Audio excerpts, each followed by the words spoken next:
Gotta say, it is now the Made for Socials podcast. It's no longer the Made for Video podcast, because I tend to find within the podcast that they were getting a bit more broad. So it's now the Made for Socials podcast. Anyway, I'm with Margaret Bell, and I've been trying to pin Margaret down for ages to get her on the podcast because I've been really interested in what she does. Now I'm going to read out her description, and obviously, if you're not familiar with Margaret, you're going to get familiar in this podcast. But Margaret is the Wonder Woman of hormonal health, helping you take charge of your body and holistic performance through the power of harnessing hormonal balance. Is that an accurate description? I'd say so. Thanks very much for that. I can see the Wonder Woman sign in the background, so it's like Wonder Woman, like a big sort of intro for you. Yeah. I mean, crikey, I'm a kid from the mid-70s to mid-80s-ish. So, yeah, absolutely she. And I'm talking about, no disrespect to the new Wonder Woman, but if you looked at the old series now, it's just like, wow, she was, definitely the way forward for many women. Oh, yeah. I remember her as a kid. She was like big crush, like teenage boy crush. She's still even fantastic today. It's like, she must be well into her 50s now. Yeah. Oh, above. Really? I think she's into her 60s or 70s by now. Is she? Yeah. Wow. Anyway, we'll probably dive into this through the podcast. We digress a little bit. For anyone in my audience who might not be aware of what you do and who you are, introduce yourself. Yeah. As you say, I'm the Wonder Woman of hormonal health, but doesn't really stop there, to be quite honest with you. I predominantly work with women, but I can work with men as well, because we all do have hormones and they all affect our mood, our physicality, even down to literally how we sleep, how we react to different things. It's all to do with hormones, but also they feed very much into how our gut actually works as well. And that's the main connection of what I do. I'm a gut health specialist and a hormonal health specialist, to work on both sides, better on your gut health, which also improves your hormonal health, so you can sleep better, you can, operate better. Your mood swings aren't as intense, and your confidence is back as well. So that's about it in a nutshell. So good. Would you describe yourself as a coach? I'd sit in between both as coach and mentor, because quite a lot of obviously what I do is advising people where they are at, how they can get better. And although there's some coaching aspect in that, especially, which I don't think I mentioned, I'm an anti-diet coach as well. That side of it is a lot of coaching, because it's delving into people's habits and behaviours around food. But when it comes to the gut health and the hormonal health, it's a lot more to do with mentoring, for people to understand definitely where they're at, but then take the journey with me to improvement. Yeah, that's amazing. I really want to dive into the anti-diet stuff. I'm really interested in that. Being from a fitness background myself, I don't know if you know this, I was a PT, then an online coach, then started getting into video, then got into social media. But if we take it back to the start, what made you get into that space in the first place? Take it right back to the start. I started cooking with my mum at the age of 3. Really? And I might fill up with this because she's a huge influence on what I do. I'm originally from Newcastle. You probably hear the Geordie twang. And my brother and my dad used to go to the match on a Saturday, in the 80s, Kevin Keegan, when Newcastle. Well, I know Newcastle are better now, but I don't follow them. But this is when they were really blooming good. You're talking to an Everton fan here, Margaret. It's the Tins, yeah. Well, they were really good. But me and my mum used to be in the kitchen on a Saturday, and that's how we really bonded. She started teaching me to make cakes and things like that at a young age, and it progressed from then. I can remember I was about 10 or 11, and I nearly passed out doing this. I was making a Valentine's meal for my parents, and for some bizarre reason, I got into my head that I would make them stuffed hearts. Gross. But that's how much I was progressing on by the age of 10. That I was able to do like a 3-course meal and stuff like that, even though I nearly passed out by doing it. But I still carried on cooking and still carried on, trying different things, even curries and things like that, which my dad loved. My mum not so. And got to, 14. I was bullied at school. Got a nickname Thundersize at school from someone who I thought were my best mates. Turns out, obviously, they weren't, and that name went round the whole of the year. So I took it on myself to lose quite a lot of weight. I went down to, I'm not much height difference now, but I'm 5'7". I was about 7 stone. Okay. Would have been classed as clinically anorexic, but back then we're talking the early 90s, so it wasn't really too much recognised. Was this like the early Kate Moss like supermodel era? I got a feeling it was even before that, to be quite honest. Like, do you remember? Like, I remember, like, I was born mid-80s, and I remember, like, sort of mid-90s. It was like Playboy, supermodel, Cindy Crawford, Kate Moss, like, like the typical supermodel style. And when I think back now, it was very influential on girls specifically, really. Yeah. But not like there was nothing like it is now. There's no attention like it is now. It was literally just that was like the. We're definitely talking a little bit before then. We're probably talking about 1991 at the very latest. So at the age of around about 15 and a half, my mum was diagnosed with lupus, which is an autoimmune condition. And it had a very good effect on me by moving me away from experienced anorexia.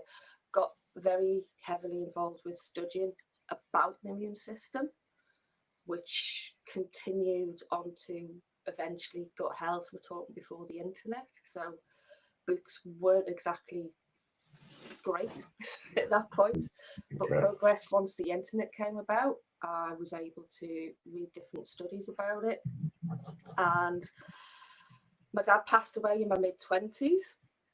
That had a huge effect. I turned to binge eating, literally to see if I could fill the hole that he left. Never worked. Still there today. And moved down to Liverpool about a year and a half-ish later to get away what was going on in Newcastle.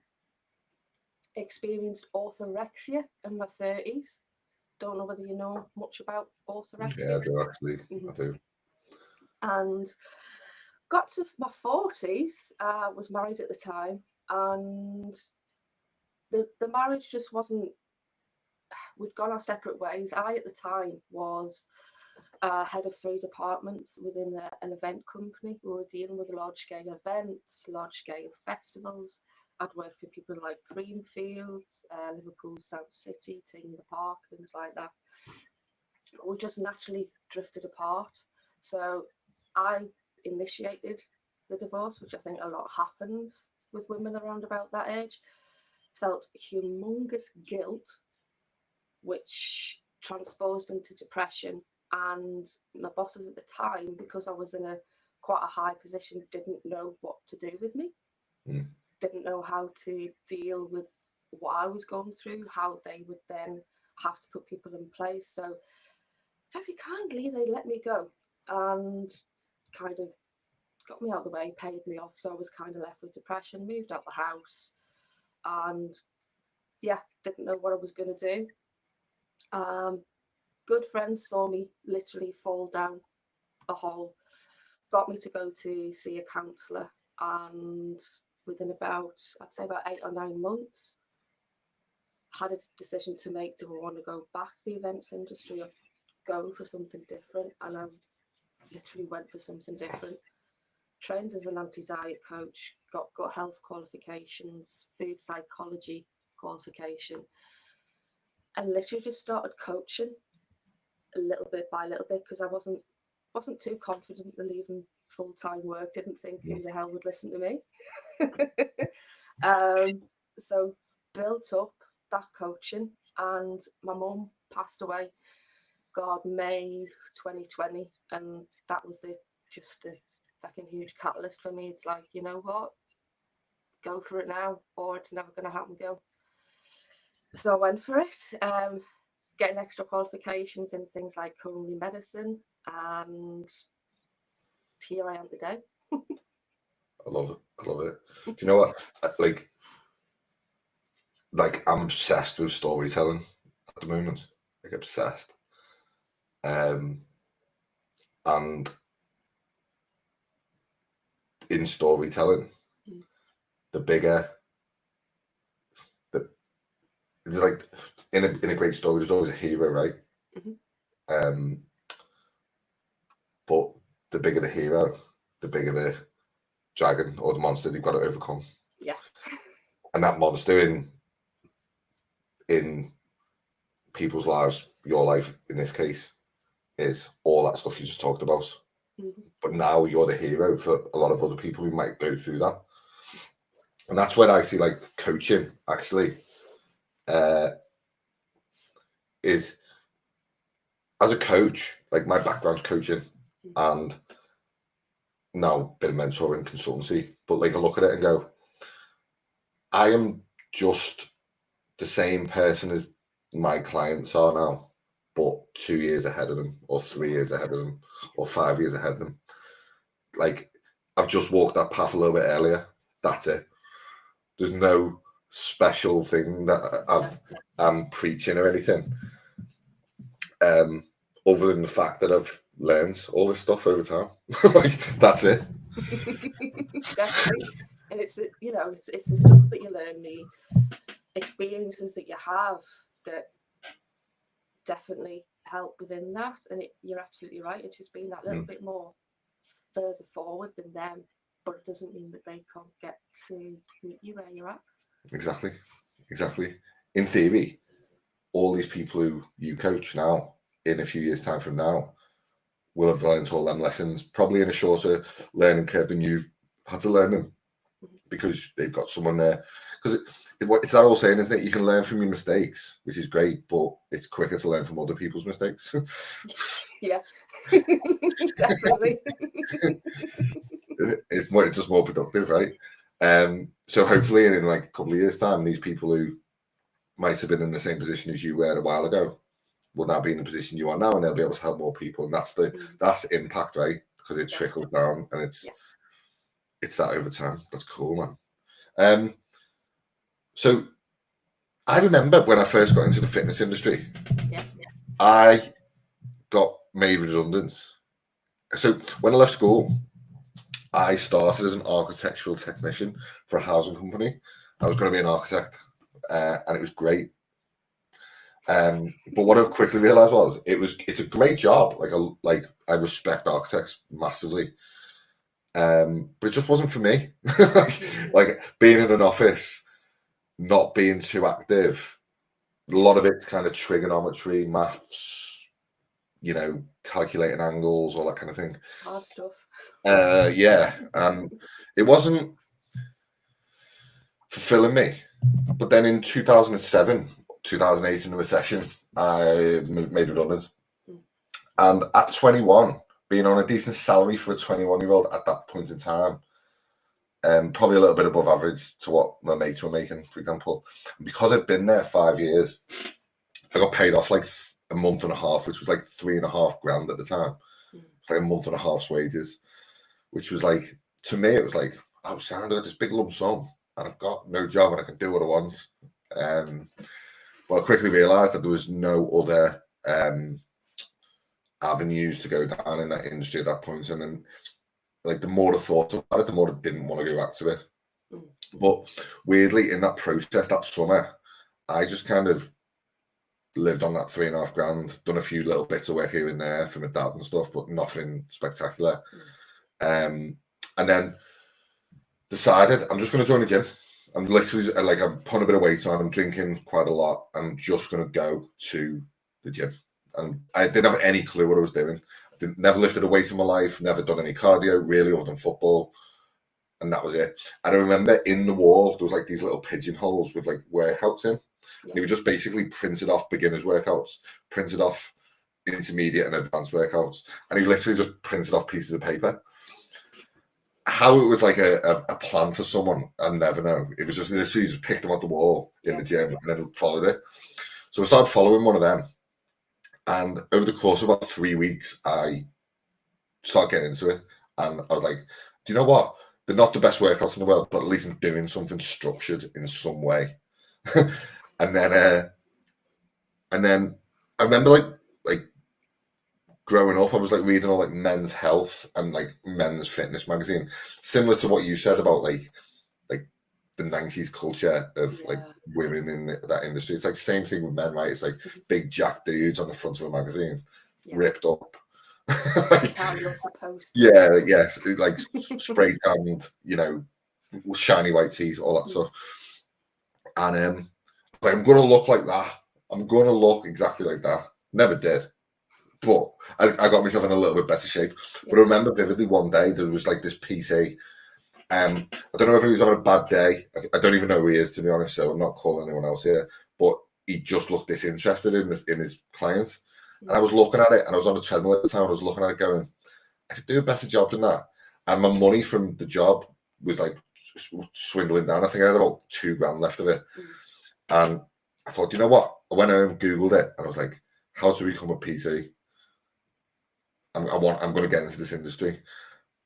That was on the Thursday. On the Monday, I started, and I'd done it for 8 weeks, full time, every day, no job. Just kept going to Liverpool, getting qualified every day, Monday to Friday. And 8 weeks later, I was qualified. That was it. I had no idea how to PT anyone. I had no idea how to coach anyone. Literally, I just got out on a whim. My mum and dad were like thinking, "You've left this industry, like doing architecture to be a PT. What the hell are you doing?" Yeah. Hang on. This was something. Well, from then on, from like I was 21 at this point, and then probably 10, 22, and then I'm 37 now, so this is like 15 years ago. And then from that point on, I literally just said to myself, I've just got to learn as much as I humanly can, because I can't coach or mentor anyone. One thing I did know, I can't coach or mentor anyone if I don't know anything. I need to know something. I need to get some experience under my belt. So for like the next 2 years, all I've done was like invest in courses and da-da-da-da-da. I think it's a lesson there. Like, you've just got to kind of like, there is a point where you can help people, and you just got to get out there and fucking do it. Yeah. And then every point in time since, like every time my back's been against the wall in some way, exactly what you described, it was kind of like, I'm going to do something about this now. I'm not gonna feel sorry for myself. I'm not gonna fucking make excuses or blame anyone else for the shit situation I'm in. I'm just gonna fucking do it. And then like that served me well over time, actually. So I suppose from that, from the point of like, obviously you mentioned 2020, your mum passed away. From that point on, how's it sort of like transpired into what you're doing now, in terms of not just your coaching, but also your like sort of personal growth within that as well? Wow. I'd say it's flipping out. I've learned so many different things. Gone through. Had one or two coaches that I definitely wouldn't go back to. Learned a lot of lessons myself, and started to trust myself as well.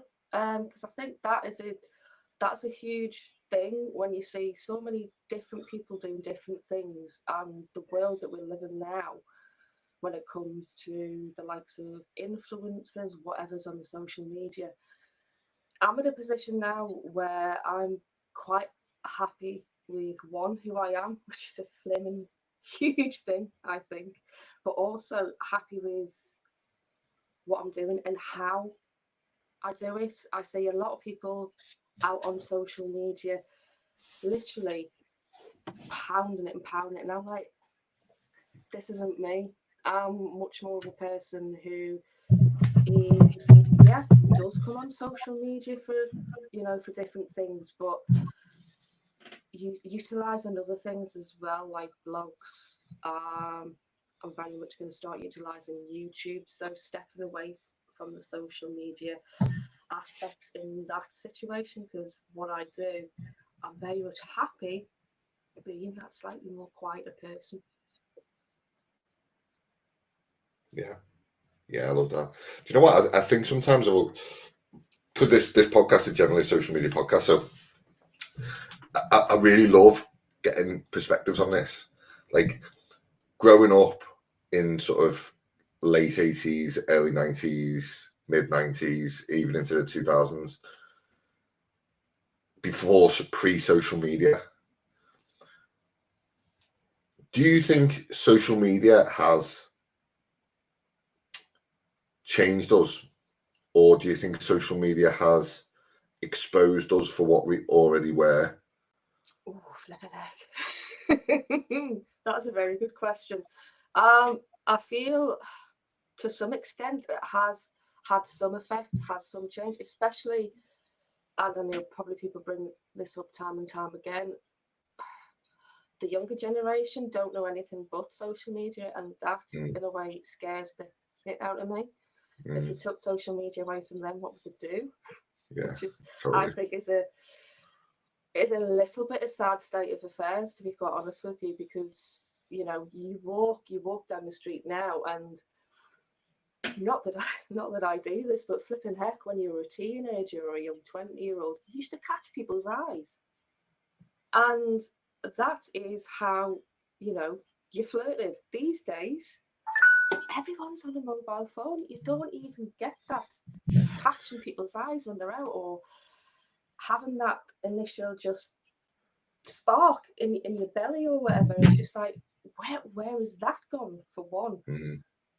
So it's so true that it is so true that I remember my dad actually told me that he met my mum in 1979, I'm gonna say. Wow. 1978, 79. Now, he said at that point in time, they didn't have a house phone. They didn't have a house phone. So that's like how long ago it was. And there was 2 miles roughly between my mum and dad's house, my granddad and nan's house where my mum lived, obviously, and his house where my other nan and granddad lived. And in order to see each other, he would have to walk the 2 miles, knock on the door, and answer to my granddad, who was like this big chested, like sort of old school military army guy. Like he died 20 years ago, but like I remember, like big chested, proud man. And that was just the way it was, right? And like the amount of effort you would have had to put in just to see someone, I suppose, was a lot. Nowadays, you wouldn't even be able to go on a date with someone before scouting them out on Facebook or Instagram. And it's a swipe right thing. It's like, hang on, that's a person. Yeah, that's cruel. I know. No, it's mad, isn't it? Yeah. But I like from like being in social media and working in social media now, like we look at this like trolling culture and like sort of bully culture that is on social media now. But I remember back in the 90s when I was in school, that was happening on the playground. Yeah. I mean, that was happening in schools. That, off social media, like sees itself come into reality through gossip culture. Like women and men have always gossiped. Oh God, yeah. There's always been bullying on the schoolyard. There's always been, nastiness happening. So I don't think social media generally has changed that. No. It's just exposed people for what they already are. definitely exposed this, and I think it amplifies it as well, because if you were bullied at school, you could get home and close the door. Now, with social media, the bullies can get to you even when you're at home. So it's like, Yeah. it has, yeah, you're absolutely right. It was definitely there, but I think it's been amplified to a higher level these days. Yeah, 100%, 100%. Just digressing a little bit, I'm really interested in this anti-diet culture thing, because I stopped PTing in 2019 and stopped online coaching in fitness in 2020, end of 2020. Fully stopped.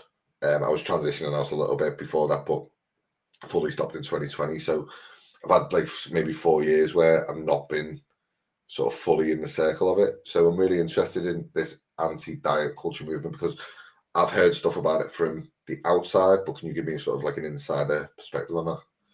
Well, how I see it is, one, the amount of people, and I'm not just talking about women, I'm talking about men as well, who have been in yo-yo dieting for years, whether it is, and I will call them out, Weight Watchers, Slimming World, the likes of those who take people down the journey of going on a diet, restricting what they eat, and then getting to a certain point where they get to their desired weight.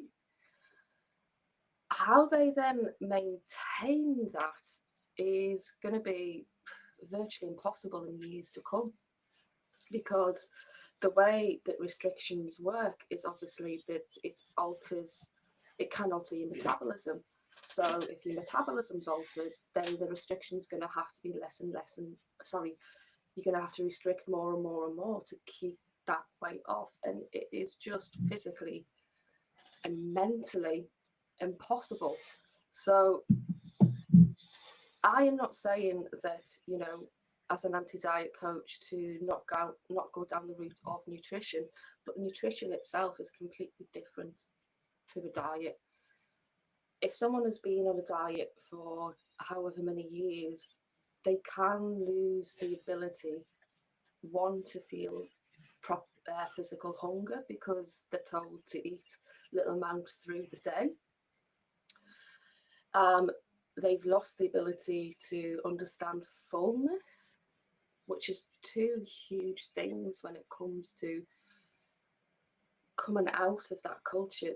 When you can feel your own physical hunger, when you can feel your own fullness, you can start trusting your own instinct and your own body a bit more, rather than relying on a diet that tells you when to eat, what to eat. That's how the basics of it actually start. I love that. So moving forward now, how is it that you really want to help people with that? Oh God, how do I really want to help people that if I could get rid of Weight Watchers and Slimming World, I'd be a happy woman, because I see them on so many groups of, get slim for summer, get slim for Christmas. I'd like people to help more people step into reality, to understand that diets just literally don't work, and the diet industry is there. It's an industry. It is completely there to demoralize you, to take away your self-confidence, and to put you in a situation where you are relying on a company that doesn't really give a shit about you. Yeah. I seen this firsthand. So must be about 10 years ago now. I was handing out leaflets for the gym I was in, doing a bit of like marketing for them. And this was like before I really knew content and really knew how to make content. We were just handing out flyers basically. And in Slimming World, you're not allowed to hand out flyers that are not Slimming World related. But there was one girl who'd let me come in and basically drop leaflets off for this in the Slimming World group. And I had obviously preconceived ideas of what Slimming World was. But when I went in there, it was horrendous. Like, I mean, horrendous. Literally, there was a table with a woman sitting on it with a scale, and there must have been well over 100 women queuing up and literally just taking turns to step on the scale. Some of which were made up, some of which because they'd lost a few pounds that week, some of which were like crying their eyes out because they'd put weight on that week. And it was literally just a conveyor belt, and they were paying, I think they were paying £7.50 for their fucking privilege. You have to go on a set of scales, which is just going to completely. I know. Now, there was one girl in there, didn't have a clue who she was. I was just kind of sitting at the back. Obviously, I wasn't in Slimming World. And she basically just had a meltdown because she'd put on or she hadn't lost weight in 3 weeks or something. Yeah. She had a full-on meltdown, and her boyfriend was trying to calm down. And I was like, how can this be right? How can this be right? It's basically just a conveyor belt of 150 odd people. It must have been half an hour's work for the woman. 750 times, say 150 is it's a lot of money for an hour's work, right? Yeah. This must be about 600-700 quid an hour. And there was no training, there was no education, there was no anything. And I was like, how can it be right? Now, when you look at it from a marketing perspective, which I always do because I'm a marketer, I look at it and go, the ethics of it are totally wrong. 100%. But why do people keep going? Because people know this, really. People aren't daft. They know this stuff. If you look at my auntie, she goes to Slimming World, and I've educated her so much over the last 10-15 years of what she needs to do, but she still goes. Yeah. So in my head, I'm thinking, why is that the case? Why do they still keep going to that? And I think the reason is, and you can obviously give me your opinion on this, I think it's community. Mm-hmm.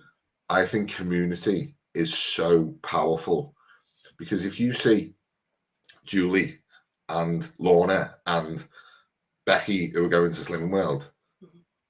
and they're your mates, and they look similar to you, and they're a similar sort of body type to you, or whatever, I'm going to go to that. Yeah. Because you feel part of the club, right? Mm-hmm. And it's not about weight loss then. And it's not about improving your health or getting better in your mindset or improving your confidence. I'm just going because my mates are going. Yeah, exactly. It's definitely that aspect in it, because and I'm talking, if it doesn't sound like it's changed, but I went to them up in Newcastle years and years and years ago, and yes, there was a weighing scale there, and you were named and ashamed if you put on weight. It's like, wow, what the hell is going on? This is ridiculous. Yeah. But what worries me now, and if this is controversial, I'm kind of a controversial person. The government are actually recommending Weight Watchers.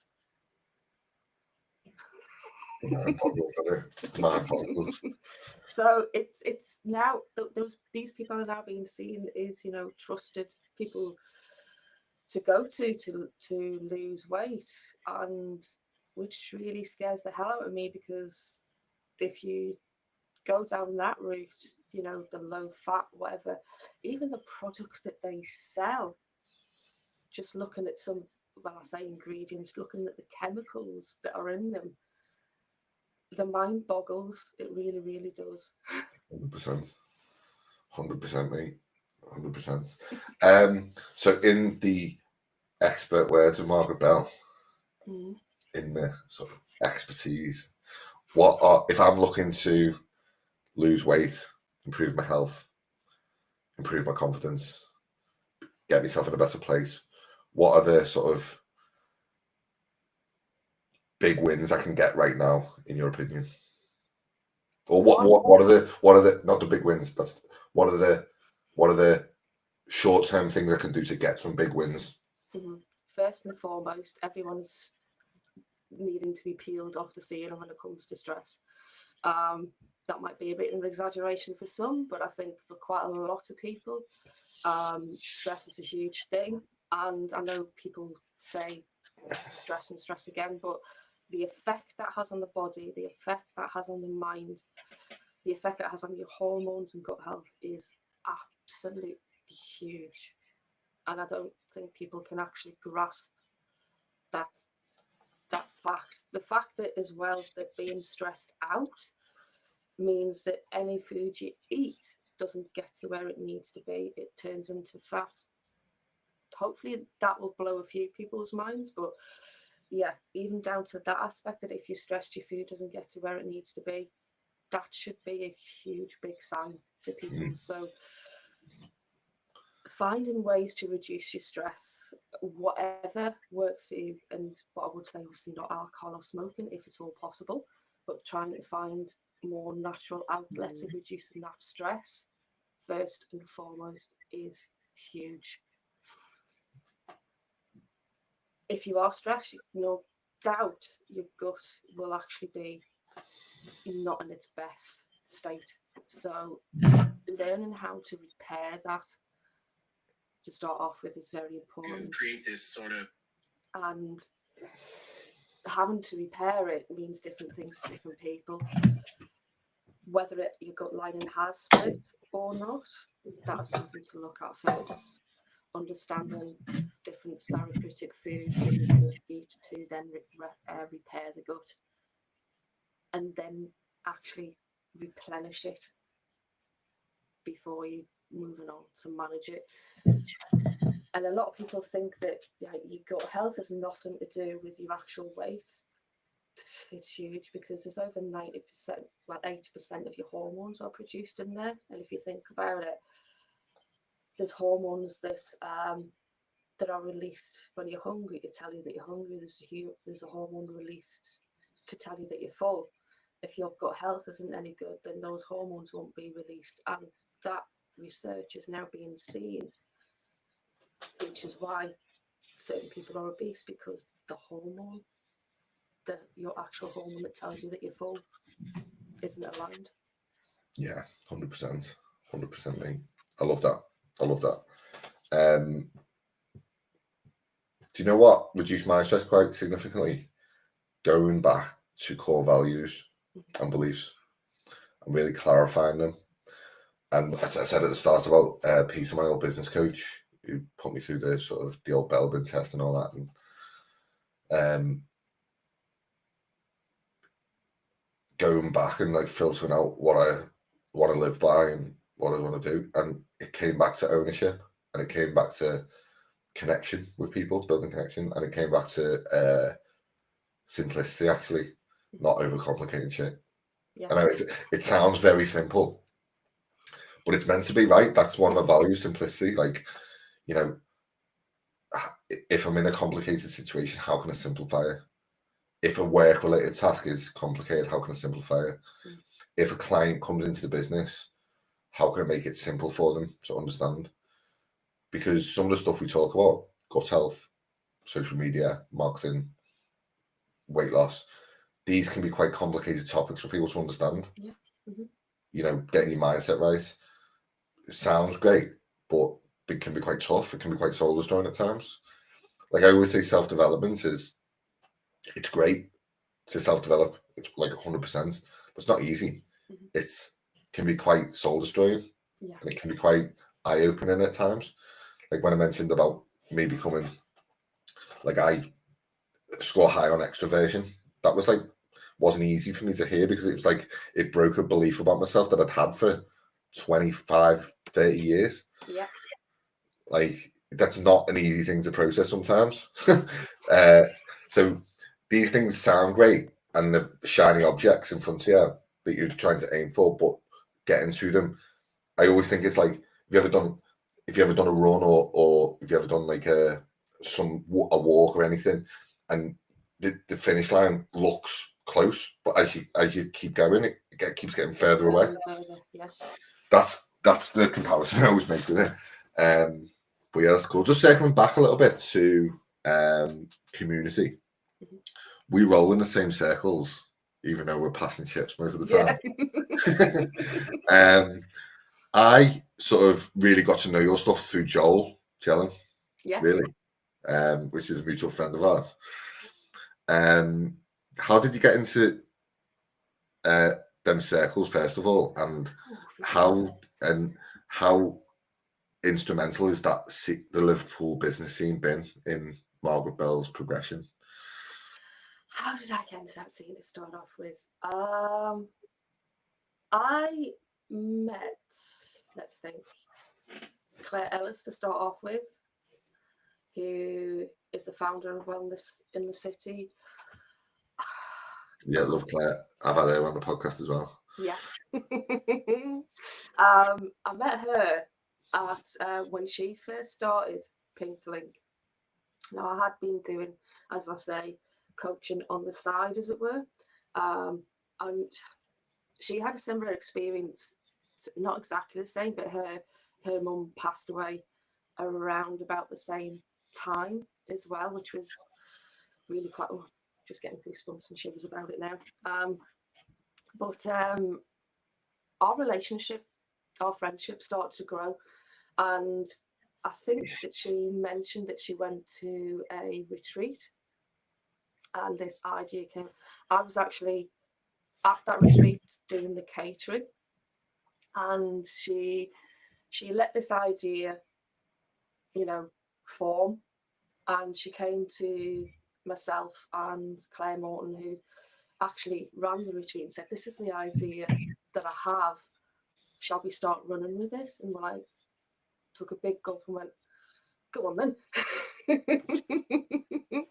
So Wellness in the City was born really from that, and Claire has always been very much an advocate of meeting people in the right place, matching people up who you think will work together well. But I've known of Joel for quite a long time because one of my best friends has known him for over 20 years, and she kept on saying to me, you need to start speaking to this guy, you need to start speaking to this guy. And eventually we did speak, had a few conversations, and eventually spoke to Claire and said, I think this guy would be a very good guy to bring on board with Wellness in the City as well. And I think from there, really, we just let it be known that this is what this is Claire's baby. This is what want to happen. This is what we want to do. And relationships just started forming from there. People wanted to get involved. People wanted to understand what it's all about, because Liverpool, let's face it, really blooming needs it. Where Liverpool itself is one of the lowest when it comes to the health of people.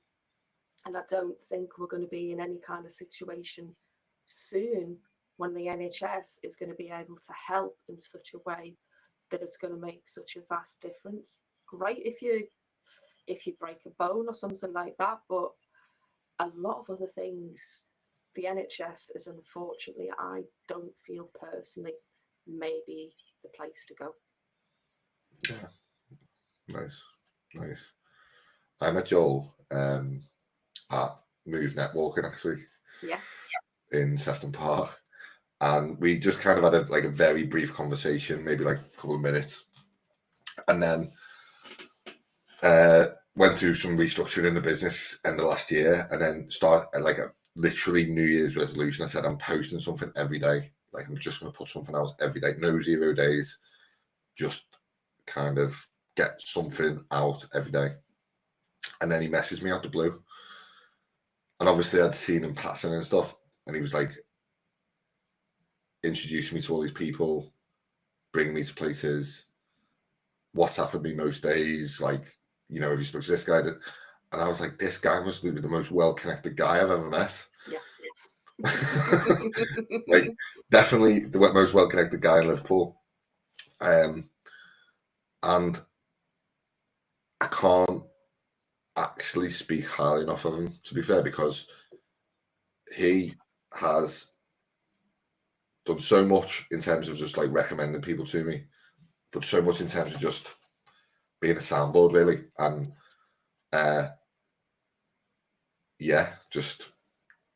can't recommend them highly enough, to be fair. So I will link Joel around this video because he'll probably watch this, to be fair.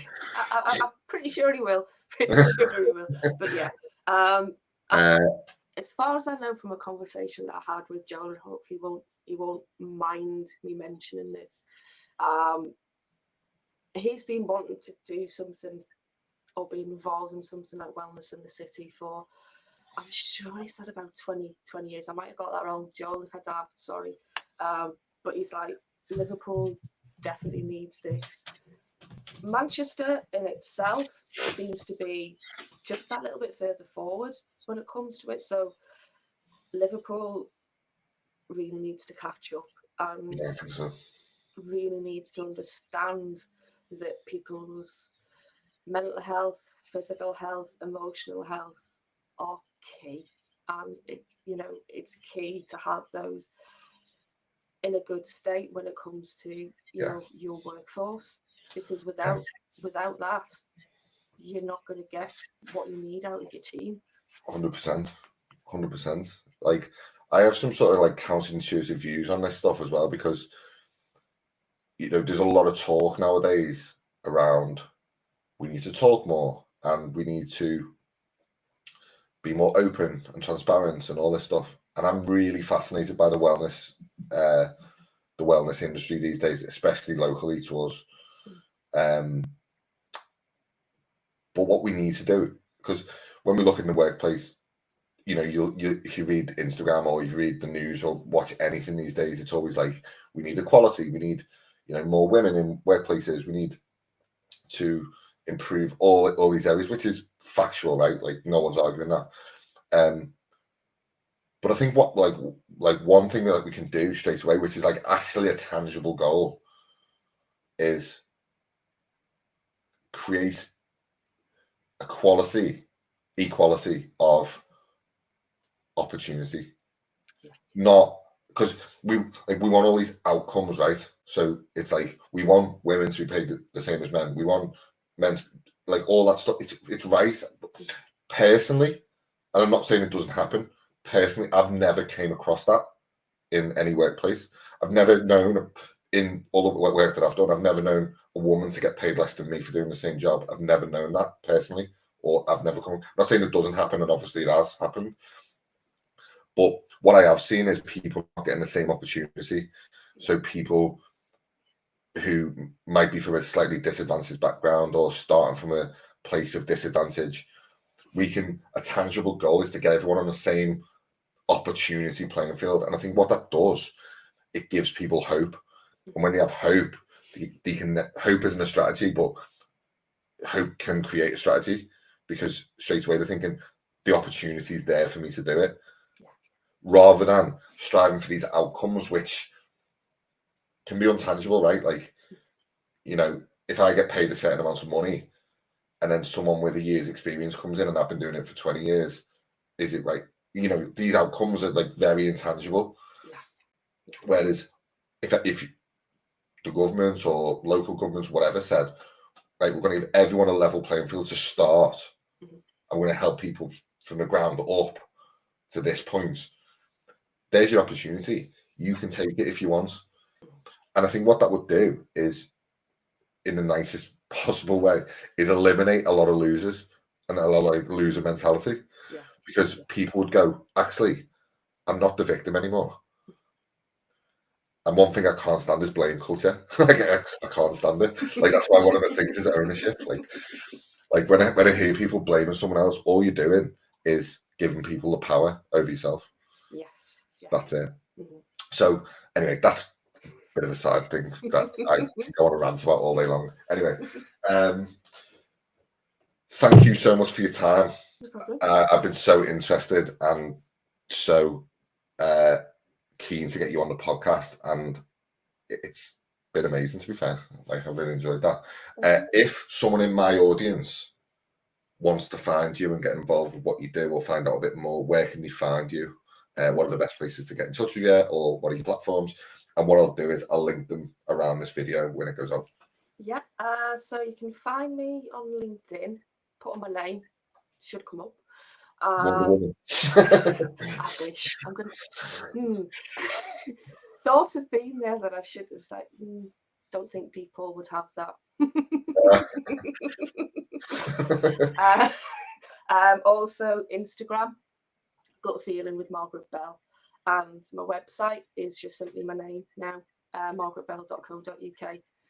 Go now with just my name, no company name, just me. Love it. Well, thanks so much for your time. Really, really appreciate it. Thank you.